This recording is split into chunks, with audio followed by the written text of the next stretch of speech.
on, girl, let's scream. I am a god. No, please don't kill me, Mr. Ghostface. I want to be in the sequel. This is the part where you run. Come on, scream. Hello, and welcome to Let's Scream, a podcast where we dive into our favorite horror movies. I'm Parker. And I'm Stevie. And today we're switching things up. We're going to be looking at RuPaul's Drag Race, Season 6, Episode 3, Scream Queens. Join us as we journey to the main stage of RuPaul's Drag Race and learn all about what is in the furry pink box. Are you ready to scream, girl? Come on, girl. Let's scream. Okay, so this month we are changing shit up. Yes. We are doing TV terrors. So we're going to be doing episodes from our favorite TV shows that are horror themed to kind of keep within the theme of Let's Scream. But we wanted to switch things up, have a little fun, do some TV moments. And the reason why we chose this episode, not only is it because this is the scary movie themed episode of Drag Race, but because this is where we got the origin story of why the name of our podcast is Let's Scream. And so many other reasons why, because this is one of my favorite episodes of Drag Race. Yes. And we quote it constantly. Yes. And also Drag Race is one of our, first connections.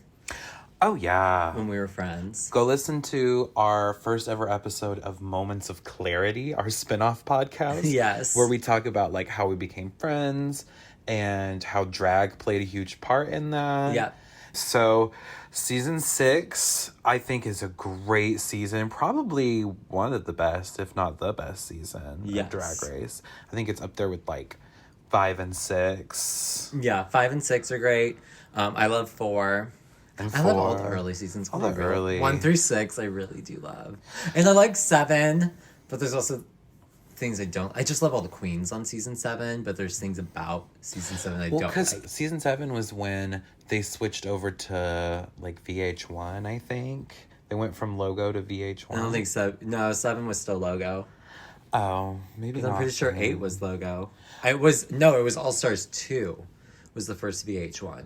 Well, somewhere around that time, Drag Race stopped being as camp and self-aware, and the editing used to be so stupid and campy and fun, and I miss that. Cause we've been watching season 17, the current season that's airing. Yeah. And I just feel like Drag Race has kind of lost its sparkle over the years. Yeah. We've been saying that the current cast, they're all so young, and you can tell, none of them are very referential or, have a point of view. Some of them do. Yes. But it's a bunch of queens, the generation that watched Drag Race before starting drag. Yeah. And they're just oh, I want to be on Drag Race. Yeah. I don't really have, the passion for drag. Yeah.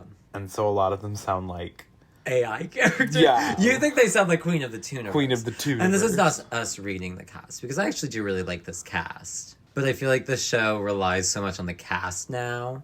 It doesn't make fun of itself. And people are kind of afraid to be made a fool of, I feel like, on the show. So another thing I loved about those original seasons is, how fucking mean the hosts were to all the fucking drag queens. Oh my god, Rue is such an asshole to them. Yeah, and Michelle Visage was, such a horrible, horrible, nasty witch to all of them. But it made for such good TV. Yeah.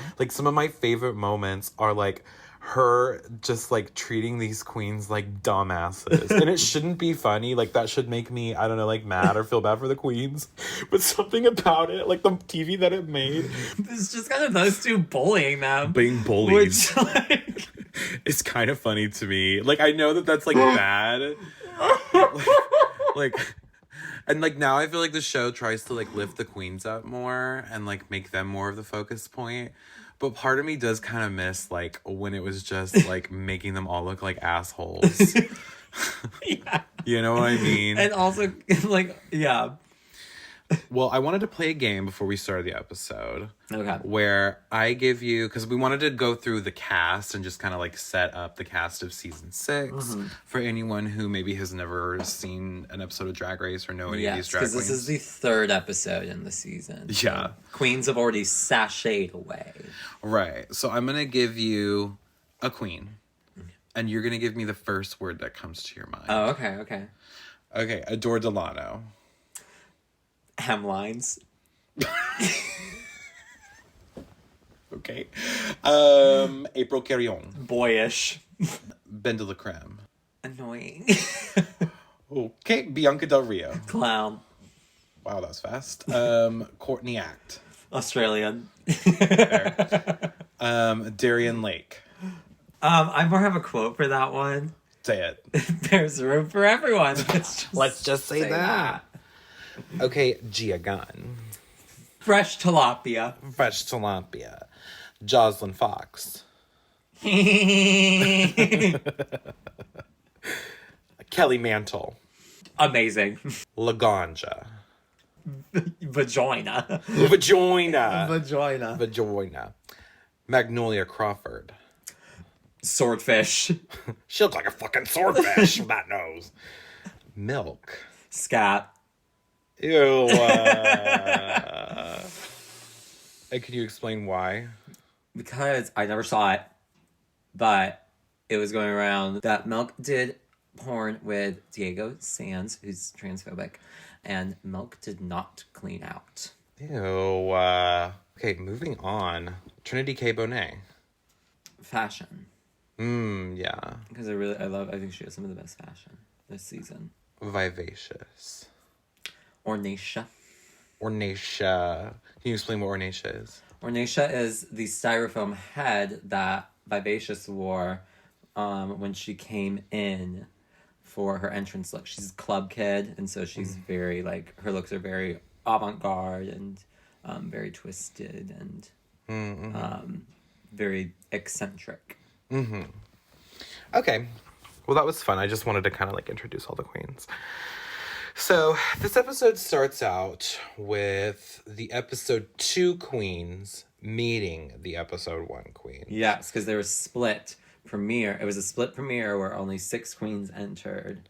Or like half the cast. I think 7 queens entered for each episode. And then so 2 queens have been eliminated. It's we lost Kelly Mantle the first episode and Magnolia Crawford the second episode. And Kelly Mantle That was a loss. Such an icon, and like I think got eliminated way too soon. Yeah, she's so funny. She's such a good actor. She's been like nominated for like a lot of roles in film and TV. Yes. And if you haven't listened to her podcast, The Kelly Mantle Show, it's so good. Oh, I need to listen. Yeah, you need to listen. Okay, so these queens are all meeting each other, and they're all getting together in the workroom. Gia Gunn is a walking catchphrase. She is the funniest human being. She's my favorite contestant ever. Like on any reality show, honestly. Like, she is so funny. She's so shady. She has this like voice. And she's also so stupid. She's so dumb. She's so delusional. She's everything I love. Everything we've said is a positive. Yeah, we're not reading her. We love everything worship. about her. She sees Darian Lake, who's like the big queen of the season. And she goes, Darian Lake, my God, there's room for everybody. Let's just say that. Well, Bianca also, when they first walk in, she goes, look at these whores. And Gia Gunn in the confession goes, excuse me? Excuse me? She also says, well, you girls look good. And everyone's like, oh, what was that? Like, awkward pause. And then Courtney Act does like an impression of what she said. And she's like, well, you girls went good. Well, I didn't quite cough like a man. But... And then she also says to Bianca, because Bianca goes, oh, well, don't jump the gun, Miss Kimora Lee Kardashian. My name's Gia Gunn. I don't jump guns. I am the boom boom gun. And then the next day, she gives us what she doesn't like, which is she doesn't like messy queens. cheap queens or manly queens. Like, for me, Gia Gunn is the main character of Drag Race. And then when Rue gives that video message, like, introducing the mini challenge or whatever, he is hinting that it's going to be, like, a screaming challenge or something involving Scream. And Gia Gunn goes, oh, come on, Scream. Which is in our intro. So you're getting a lot of lore in this episode of Let's Scream. Yes. For, like, why that's all in there. And then the queens are forced to pair up and do a mini challenge where one is on top lip syncing, and they're lip syncing to Click Clack by RuPaul. Where my girls at?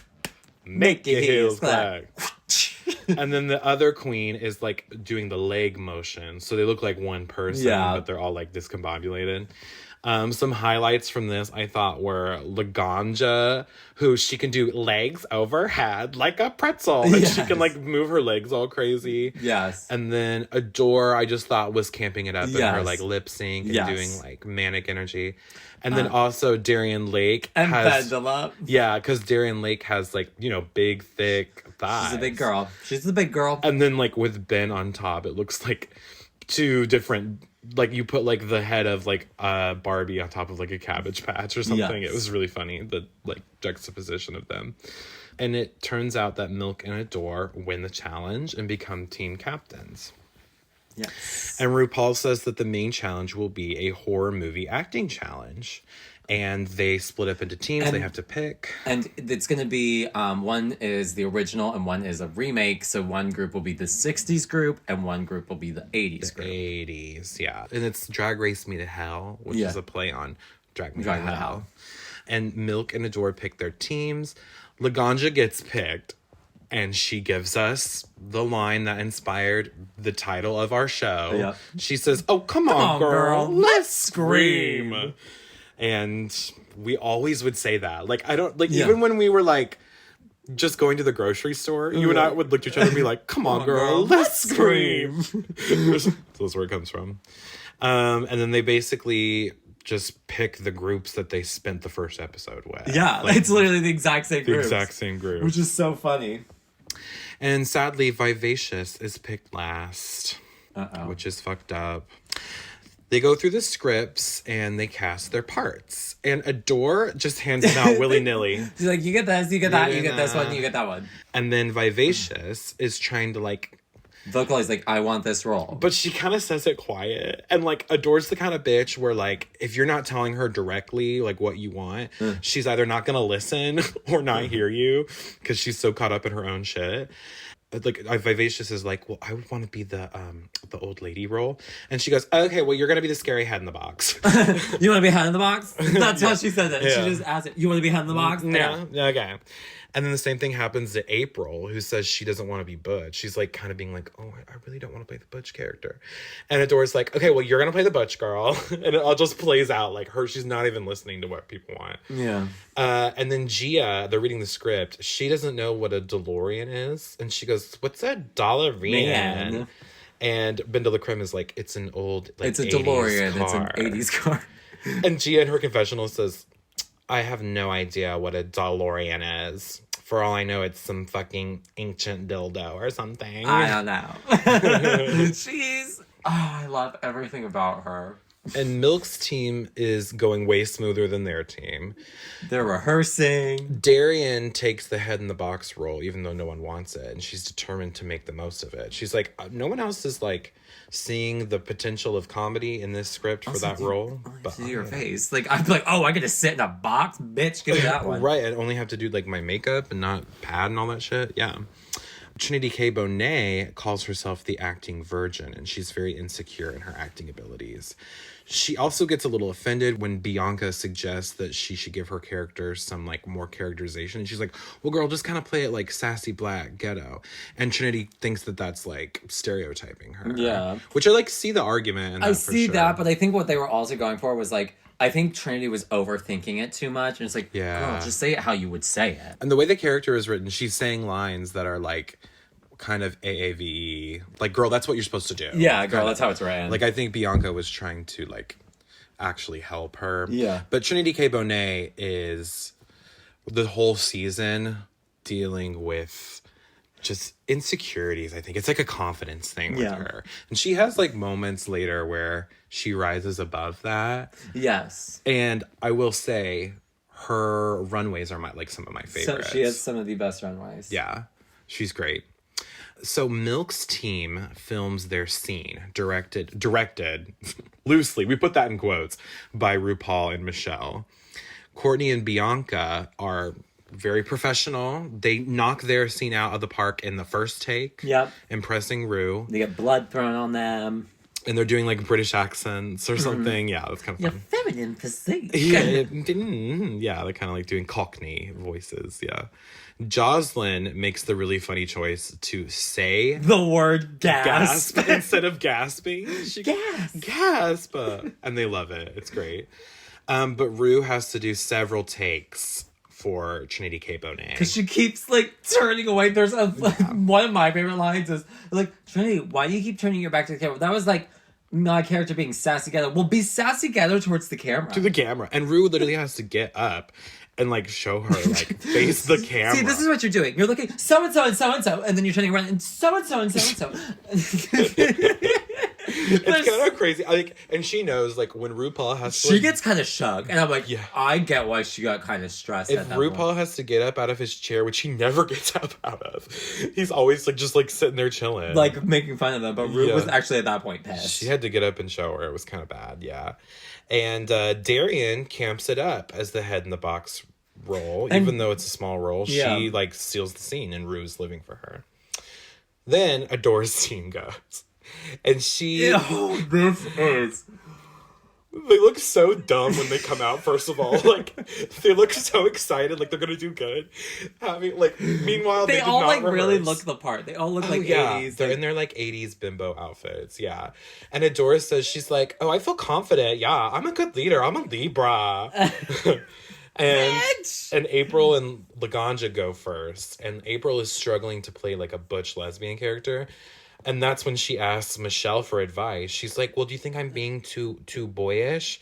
And Michelle goes, it's your choice. Like, that is not that's not directing. Like, okay, thanks, director. Gee, and what April great just directing. goes, okay.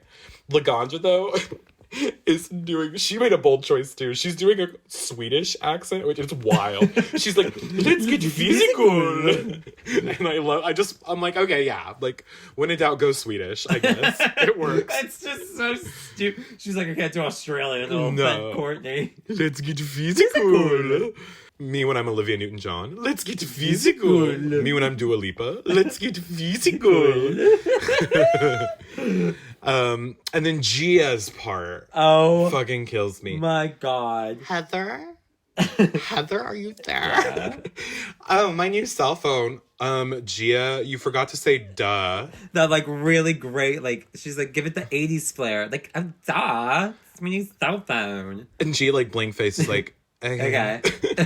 But then she gets it. Gia does pretty good. Yeah. They actually, some of the judges do like her. Mm-hmm. Ru and Michelle didn't really care for it, but, like, the guest judges were like, I thought it was good. I think her just, like, voice, like, lends itself to, like, a dumb bitch character. Heather, are you there? And then Adore misses her cue. No, they just stand there and they're like, Adore, that's your cue. Oh, fuck yeah. She's, like, so excited. She, like, the way she, like, creeps up, she doesn't go through the door. She just walks into the set and starts, like, actually creeping up. They're like, yeah, it's like, you don't need to do that. Just go. Just go. And it's so funny. I mean, here's the thing, though. Even though she, like, fumbled that bag, she's nailing the acting. Like, Adore captures the 80s bimbo perfectly. Yeah, and she goes, don't have a cow, Heather. Her name's Becky. Your name's Heather. Motherfucker. She forgot what her name was. Yeah. This whole scene is going because then Ru says, did you guys rehearse this? And she goes, yeah. And Vivacious gives us the iconic Liza Minnelli. Lies. Yeah, it's iconic. But then it's like they're not being directed. Like, they didn't know that we're supposed to be filming this like we're doing like an SNL sketch where you keep going. Like, you say cut. Like, no, I don't know. I kind of understand what the girls were thinking. Well, it's just edited to make them look so stupid. Yeah. And then Linda Blair, she camps it up as the old lady. This is the perfect character for her. But Vivacious isn't giving any energy at all. Like, she's not matching Linda Blair whatsoever. Vivacious also made a very weird choice with the voice. Like, you can't really understand what she's saying. Yeah, she kind of sounds like Uncle Fester from the Addams Family. Yeah, it's like... Maybe that was her inspiration. I don't know. So the next day, the queens get ready for the runway and they're doing their makeup. I'm going to pull up the runway. Vivacious offers some insight into her more club kid drag aesthetic. Yes. And the history behind Club Kid. She mentions Lee Bowery. She mentions Amanda Lepore as some of her inspirations. Trinity K. Bonet says that her dream is to be a Beyonce illusionist in Vegas. And Bianca just literally like bullies her and basically calls her ugly and says that she's not pretty enough to be Beyonce. She's like, well, you look more like Sammy Davis Jr. in a wig than you do Beyonce. The guest judges are Linda Blair from The Exorcist. Yes. Reagan from The Exorcist. I thought, wow, what a good guest judge for an early season. These early seasons used to have such fun guest judges sometimes. Bob Mackie was a guest judge on the first episode. But I'm saying most of the time, though, in those early seasons, like, we always joke that, like... I mean, there were some where you never know who the fuck the guest judge is. What was that? Some, like, D-list celebrity you've never heard of. But this is fucking Linda Blair. Yeah. So I thought that was perfect. Also, Lena Headey from Game of Thrones. Yes. Who's awesome in Game of Thrones. She's great. She's, like, my favorite part of that. And then Rue, I thought normally I wouldn't even, like, take note of what Rue's wearing. This is a great Rue. Like, this is one of my favorites. But she actually dressed on theme this week. I thought that was, like, really surprising. Like, oh.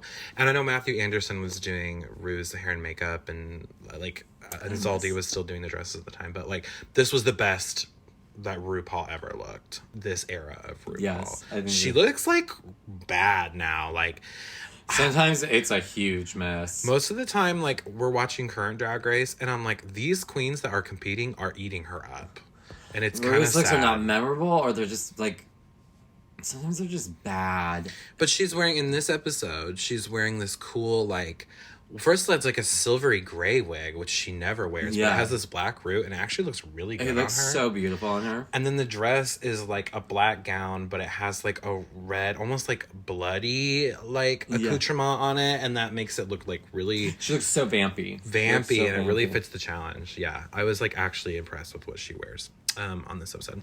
So the queens walk the runway and the theme is best drag. Adore comes out first, and she's wearing a mermaid dress, and like an actual mermaid dress. It looks like it has like a fishtail at the hem. Kind of like a demonic Ariel. And like a scaly, it's all black. She's wearing a black heel. Big red hair. Big red hair. And I would like it if it fit her.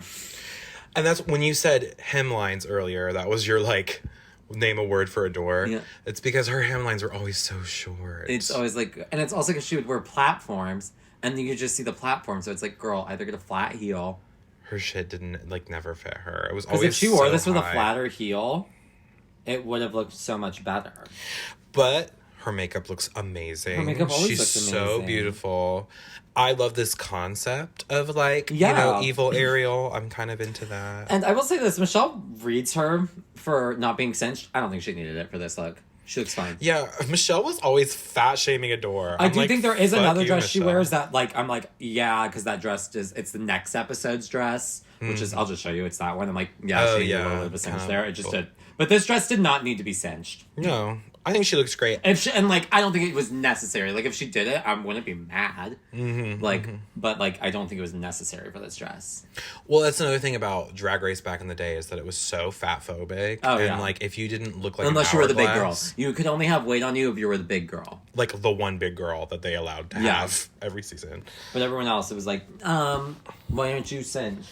And if you were skinny, like a skinny twink, you could get away with so much back then. Now they're like harder on the twinks, which I'm glad. Yeah. Because like, it's really true that so many skinny girls are just like, I'm wearing a little bikini. And it's like, okay, you barely tried. Yeah. So I'm glad that they're being held to like a higher standard. Because, yeah, when you're skinny, you can just kind of wear whatever and it looks good. But yeah, I think adore looks good. And in the drag world, we say 2 if it looks good. We say boo if it looks bad. Oh, I give it a 2. It's a 2, but A soft 2. it's a soft 2. Like, it's so close to being a boo. It's more of a newt. A newt. Yeah, Like a okay, neutral. newt. And in between. In between. Okay, next is April Carry-On. This is my favorite look on the runway. It's a play on her name. It's April Showers. Yeah. So she's got this umbrella, and it's like got the rain fringe Coming beaded down. shit coming down. And then she's wearing a yellow dress to match the umbrella. And to kind of give like raincoat. Yeah. vibes. And it's kind of has like a little like, it's a 2-piece. It has like a little like shoulder cape moment going on. Mm-hmm. And then like the high-waisted skirt, and it has pink accents. It's a very beautiful look. This is one of my favorite like early Drag Race looks. Yeah, it's so good. One of the first looks to actually have like a concept. Yes. Because a lot of the times back in Drag Race land, it was like, this dress is cute, and I'm gonna wear it for this runway. Yes. But this actually had like a beautiful motif to it. She And looks it like fits she's best drag very standing well. in the rain. Yeah, and it's definitely the best thing she wore in the whole season. So, 2. Next is Benda La Creme in this kind of pin-up-y leopard print pink moment. You don't like? It's fine.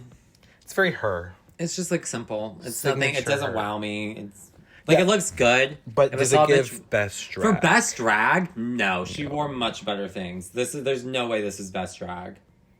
I'm gonna give it a 2 though because it's cute. I'm gonna give it a boot because it does not. There's no way that it's not her best drag. We see her wear better looks this season, so this is a boot. Yeah, I can't give it a boot because I do like it, but I just don't like it for this category. Okay, next is Bianca.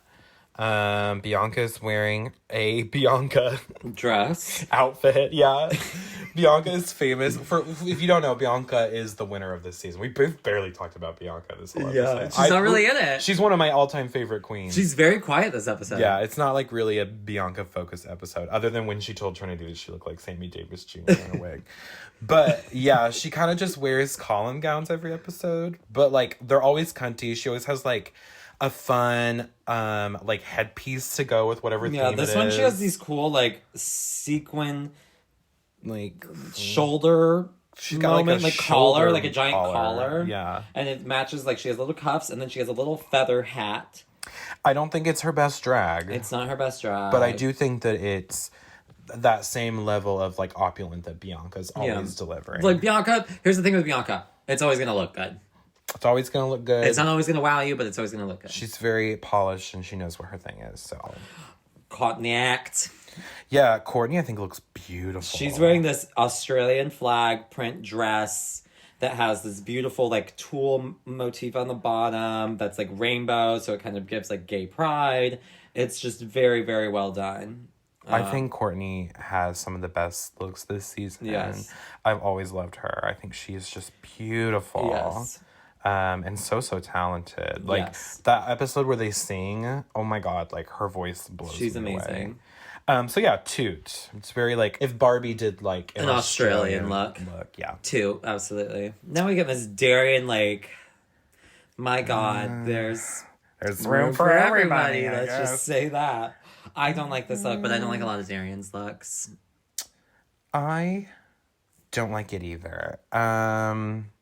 I want to like it. I So think she's her, wearing this, like, I think her hair and makeup look beautiful. Oh, she always looks beautiful. I love her in. She's like, one of the this dark prettiest hair. mugs. Yeah, she's very gorgeous. And I like her cape. And I love Darian. I like this cape. Yeah, she's wearing a Mackie cape.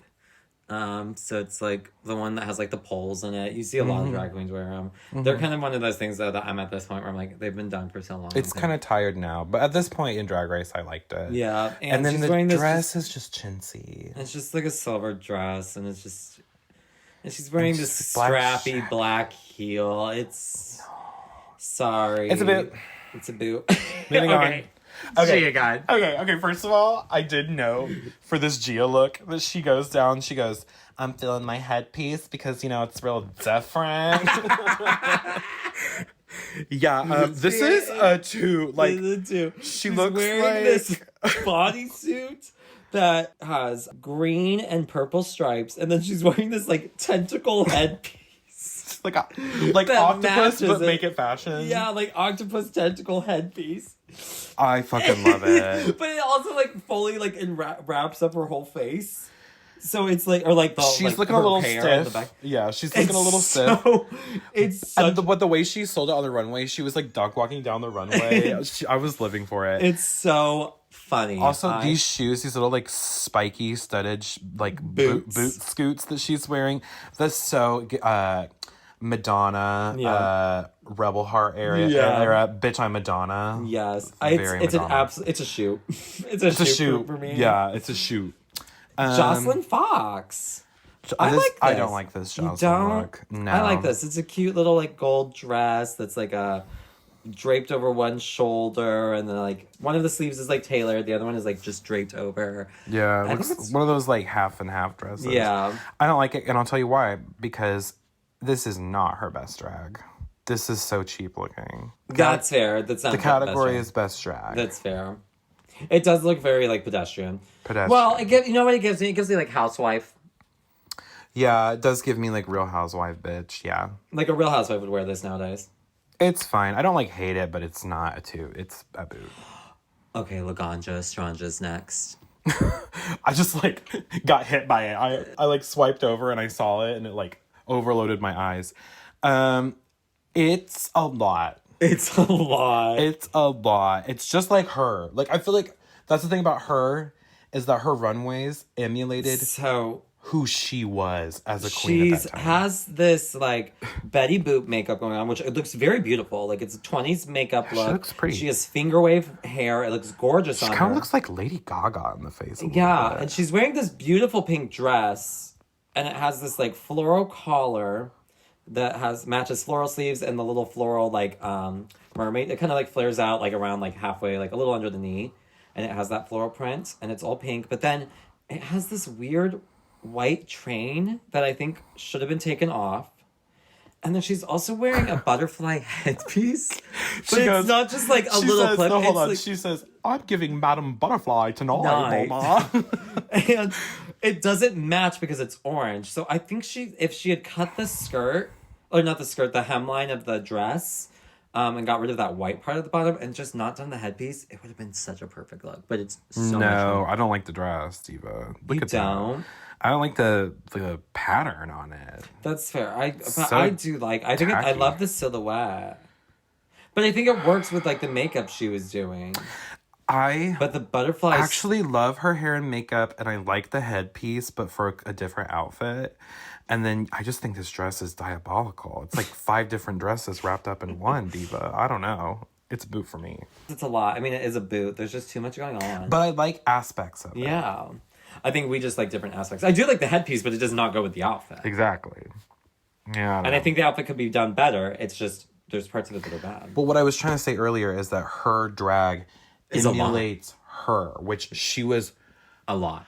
Her personality was so much this season, which I love. She gave us some of the best moments, best television ever. Yeah, but like, holy shit, it's a mess. She needed to be medicated, girl. And that's not a joke. They took her medication, which was weed.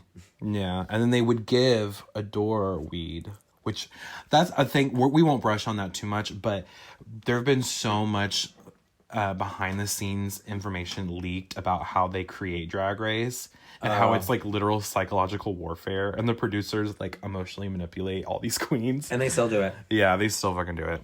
Okay, so next is Milk, who is giving like this Pinocchio look. I like it. Yeah, it's I think that it's fun and whimsical. I don't think it's her best drag.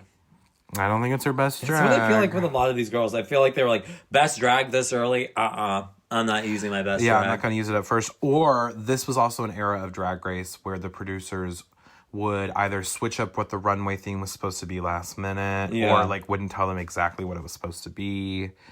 So yeah, I don't know if it necessarily fits the category. I'm gonna be real. Some of this is giving like fairy tale. Yeah. We have a mermaid, Pinocchio, Ursula for like Gia. So Bianca kind of looks like the evil stepmom a little bit. Yeah. Yeah, I could see this maybe being like a recycled runway theme that they just changed it last minute. Yeah. I'm gonna give this Milk look a toot though. This is fun. She has a really long nose prosthetic that looks pretty good. This is her kind of her signature like mushroom cap wig going on moment. It's on like the cusp of masculine and feminine. Yeah, I like it. It's fun. Yeah, it's a 2, but I don't think it's her best drag. Yeah. She gave us better looks this season. Okay, next up is Trinity K. Bonet, who looks so gorgeous. She's wearing a beautiful red dress that has these like kind of little like big flowers made out of fabric, strategically placed in like some good places. Like it just like balances the dress really well. I think it's gorgeous, and the fabric kind of has like shifts between like reds and yellow and oranges, so it kind of looks like a little bit like fire. I think it's gorgeous. Like she looks gorgeous. Like this, I would believe is like best drag. Yeah. I believe this is like one of her like. She's like, oh, this is one of my best dresses. I'm wearing that. That color looks beautiful. It looks gorgeous on her. Okay, moving on, we have Vivacious. This is a shoe. This is an amazing look. I love this. Who I wrote looks like the coronavirus. Yes, I She's love giving COVID. She looks great. It's like a crazy spiky bodysuit with it's red, but it has big giant black spikes. One, a couple on her head, her titties, one on the shoulders. It's and the very elbows. Lee Bowery. It's very Club Kid. It's like pleather. It's gorgeous. It's such a great look. I love it. It's a 2. Yeah, it's a 2. It's very whimsical. And that is the runway. Do you have like a top 2 and a bottom? My favorite, I would say, is it might be Trinity or Gia. No, I have to give it to Courtney. The Australian, like that is truly like, I see that, I'm like, yeah, that's drag. It is kind of like so expensive and lavish. I'm going to give it to April because I love the concept and I think it's really well done. And I think that those beads falling down looking like rain from her umbrella are just very expensive looking. And I can't imagine how she would have packed that and like... Oh, she probably could have closed up the umbrella and then just... Well, the fringe... How did it not get tangled? Maybe she made it there. Which, if she did, holy shit, that's so impressive. Like, maybe just the umbrella. Because she just... Even so. Yeah, but you just have to glue the fringe. But still not get tangled? Well, if it's packed, because she probably didn't unpack the fringe. I don't know, girl. I can't imagine how she did this without getting it tangled at any point. It looks... Oh, she probably did. So good. But you can't see it on the runway. No. It looks perfectly untangled. No, that's what I'm saying. What I'm saying is she probably spent a million years like delicately untangling this shit the whole time she was there. And I think it pays off. Yeah. It looks so good. And anytime that someone does like a rainfall effect with fringe anymore, it's so tired. But this was the original, and I don't think anyone else has done better than this shit. Yeah. It looks great. I gotta give my boo of the week to Jocelyn. I'm sorry. I think mine's going to Darian. But just stacked up against everyone else, her outfit, it's not giving me best drag. It's cheap. It looks like she's going to the club, and everyone else is going to, like an event. Yeah. That's fair. That's fair. I get that. I think it's still gotta go to Darian for me. Darian, hers was pretty bad. I think Darian. No. Hers just looks more expensive. Like, if not too much more expensive than Jocelyn's, but more expensive than Jocelyn's. So, yeah. Honorary mention for worst runway has got to be Laganja with this crazy butterfly look, but it is kind of iconic because it's a very loud look. It's so loud. And it gives her, so I appreciate it. Okay, so moving on from the runway, they watch the horror skits. Milk's group does pretty good overall. They kill it, and They're theirs strong. isn't. Since it's the 60s, it's a black and white film. It's giving Psycho. It's giving like a Hitchcock film. And Darian is the standout as the campy possessed head. Yes, she kills it. She kills it. She's got a satanic star on her forehead. She gets the voice right because she still has that like bratty teenager voice. But it is kind of like Reagan from the Exorcist. Mother. Yeah. Which, if Linda Blair is going to be the guest judge, that's what you want to give. Yes, for sure. The skit ends weirdly though with a little person in drag electrocuting them for no reason. We got no context. for this. They're not even like credited, whoever this is. We have no idea. It was She always bizarre. says, Peekaroo, I see you. It was so weird. I felt like I was on acid. I don't know. Okay, moving on. Adore's team is a hot mess, but honestly, it's so iconic. Edited. They did them so dirty with the editing. Editing is so dirty. Adore camps it up, even though she sucked as the team leader. Her acting is great. Yeah. Ben de la Creme also camps it up. She gives us, don't go inside that pink furry box. I like her line deliveries. Gag me with a DeLorean. And Vivacious has this really delayed pause. They edit it so dirty because the Yeah. door lifts the box and then it's just her Crickets. Vivacious just sitting. Your mother darn sucks in hell. She like forgot it like halfway through too. She forgot her line. Yeah, they did her dirty. And then we get a door's just immediate scream after. No! Yeah. And then they do the great part where the little person in drag like electrocutes them, and while they're getting electrocuted, Adore and Gia's wigs keep falling off. And so Adore has to adjust it at They one keep point. having to adjust it. It's so funny. And like the music keeps stopping. Like the editors were being shady boots with this, but it's iconic. I mean, like out of the two skits, even though like the black and white team definitely did better, the This one's colored so team funny. is the one I remember the most. It's the funniest one. Because it was chaotic. The skit ends, and then they cut to the judges, and they don't give them an applause. Except for who's it from Game of Thrones? Lena Headey. She gives, laughs like, at a light single little, like, clap. Like she okay. thought it, like a great, like she was like, that was fucking stupid. Like yeah. she knew. She's like, that was so stupid. And like RuPaul and Michelle are like, ugh. Like they Okay. They like Rue looks like she just smelled a fart. Like, come on, it wasn't that bad, bitch. I hate when she's But I a love when they bitch. do these old like edits of like they'll watch the other group and it's clearly like, well, that's the That's bottom the group. winner. Yeah. They're the losers. And then we get an amazing line from Gia Gunn in her confessional. She goes, well, I found it a little funny that their team was in black and white, but ours was in color. And then you hear the producer being like, well, don't you think that's because theirs was set in the 60s?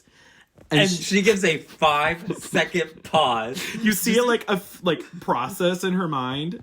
And she's like, okay, how am I going to react to this? No. No. As if also, what did that have to do with anything? No. It's What great. does being in black and white have to do with anything? She is #1 delusional bitch. She's so And funny, I though. will always support her. They announced that Milk's team is the winner and that Darian Lake was the standout and is the winner of the challenge. And everyone's really surprised. And she's like really like taken aback. But it's like, yeah, girl. Yeah, you were the funniest one. I You mean, like, took it and you ran with it. And Trinity also gets a little emotional after she learns her team's wins, and she says, you know, I'm a virgin actor. Thank you so much for Bianca rolls her eyes. seeing, like, yeah. Bianca's over so irritated. Trinity K. Bonet. She's like, thank you for, like, you know, giving me a chance. Like, I know I really struggled. And Rue's nice, but, you know, Rue's also just trying to be like, well, it's because, like, your team won, or else. Rue's like, oh, well, you know, you took direction really well, and it showed. Like, okay. And it's like, she still knew she did really bad. Yeah. And Rue was still kind of like, I'm gonna get this, bitch. And if y'all continue to watch this season, you'll see that Rue gives it to her a little bit later. For sure. Then Adore's team gets critiqued. They get some pretty harsh criticism. April gets called out about her performance For being too boyish. Which she asked, am I being too boyish? am I being too boyish? And you could tell April, the whole time in the runway, is like, what the fuck? Yeah, she got played. She She's got like, played are hard. you kidding me? And you could, like, see it, like, because she kind of was keeping, like, a smile, but it's kind of like a... What the fuck was I supposed to do? fuck? Yeah, Like, she's exactly. like- They tell Gia Gunn that she should have known her lines better. This is a really funny moment because Rue is like, we both know, Gia, there wasn't some kind of like great strategy that you were using. Yeah, it looked like you had some strategy going on, but you and I both know there was no strategy going on. Belittling this woman. And Gia's just sitting there like, And Gia goes, absolutely. absolutely. Gia Because Gunn. one of the guest judges, I don't forget who it was, is like, I actually thought you got the part down. Like, Yeah. you had that dumb Valley Girl part down to a T. Yeah. And it's like, this is Gia. And Adore gets very heavily critiqued for being a bad leader. They ask her how she casted. She went, you get that, you get that, you get that, you get that. And then Michelle, this made me laugh this time I watched it. She goes, okay, so you might want to think about things. And I was like, ooh, never. Never. So good. You might want to think about things. And basically Rue clocks Adore for being like... You can't rely on your charm, girl. Because she's very charismatic. We all love Adore. She's just lovable personality. You're just kind of like, oh, wait, I love her. She was on... For those of you who don't know, she was on American Idol back when she was like a teen. Like, yeah, and very young. very outspoken on the show. One like, of the would first like openly gay people to audition. Yeah, and with like sass Simon did not give a shit. Like, some of us weren't liking it. Yeah. And had like pink highlights in her hair. And yeah. It was cunty. But yeah, so she's been on reality TV, you know, her whole life. She's had this, you know, charming personality. But you can't skate by on you can't just that. that. She says you need to have more discipline. So Adore's really disappointed in herself. It's sad to see, because I love Adore. Yeah. But they loved her performance as like, Heather. They're like, you nailed it. Mm-hmm.